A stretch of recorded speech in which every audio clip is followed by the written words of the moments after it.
Hello, good afternoon, good morning, good evening.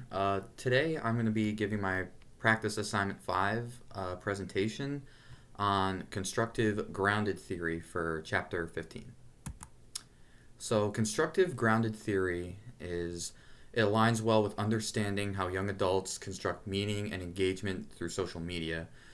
Constructive it approaches are suited to exploring how individuals create knowledge in social contexts, making it ideal for examining social media's role in political engagement. So pretty much, this approach explores how individuals view politics on social media. So you can find an account somewhere or someone's personal account, and you can see how they interact with certain political parties or reporters or certain pundits. With this theory, you're able to see how people can align themselves politically on social media. So the theory assumption, it operates that knowledge and reality are socially constructed. You could argue that young adults' political beliefs and engagement levels are influenced by their interactions on social platforms where they encounter diverse perspectives and form communities. So on social media, you're obviously going to see lots of different people. You're going to see people who agree with you. You're going to see people who disagree with you, and then there's like a mix of, you know what, I will meet common ground. And with this theory, we're able to see how people can actually interact. On social media, you can see people debate, but people will find common ground. There's people who respect each other, and certain topics they may be divided on, but you know what? Here's common ground. I agree. But then you'll have people who are divisive and don't agree on certain topics, and that can cause a problem. But this all ties into the theory. So sampling, data collection, and coding analysis. And sampling use purposive sampling to select young adults active on social media platforms who have varying levels of political engagement. So basically, find the accounts of people who are very heavily involved in politics. Like you can find someone's profile who is 95% politics, 5% personal, or any other interests that they have. But basically our target is for young adults, basically college students or people no older than like 30, who are active on social media in politics.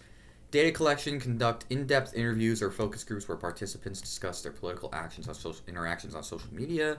So pretty much we're gonna just interview the people that we sample on their political views, how they interact on social media, and why. And coding analysis, employ open coding to identify themes related to political engagement, platform influence, and community dynamics. Move to selective coding to highlight core patterns in how engagement develops. So basically, just get into real analysis on certain groups and certain people and their political engagement. I believe the most interesting approach would be phenomenology to be the most interesting because it focuses on individuals' lived experiences. So pretty much there are people who have political opinions that have a belief simply because of personal experience.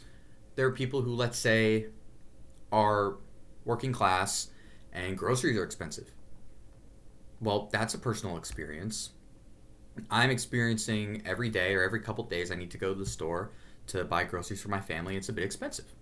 That's a personal experience. Or if you want to get into abortion where, hey, I'm having a medical problem. I need an abortion. So there's certain lived experiences for young adults that they have which form political beliefs as well. And I believe that phenomenology best grasps that. The least interesting approach, in my opinion, is ethnomythology. Might be challenging due to its intense focus on micro-level social interactions and the rules people use to create meaning. This might feel limiting if your interest lies more in macro-level impact. So basically, the smallest of small topics, whether you believe it's fascism or communism or any any topic that just may not exactly reside with a majority of voters. That's what ethnomythology shows. Preference for quantitative or qualitative.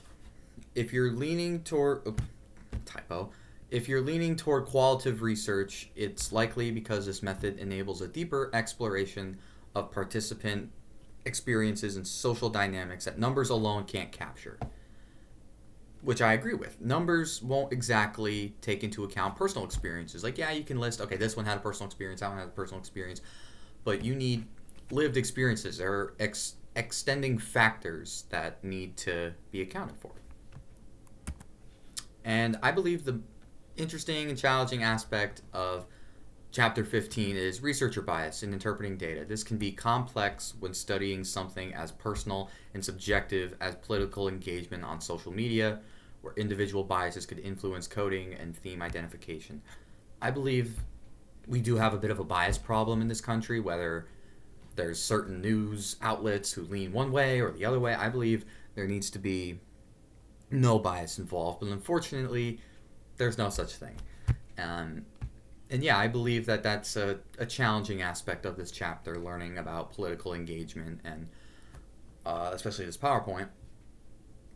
Yeah, I believe bias is a bit of a problem. But yeah, that's my practice assignment 5, chapter 15 PowerPoint on political engagement. Thank you for watching.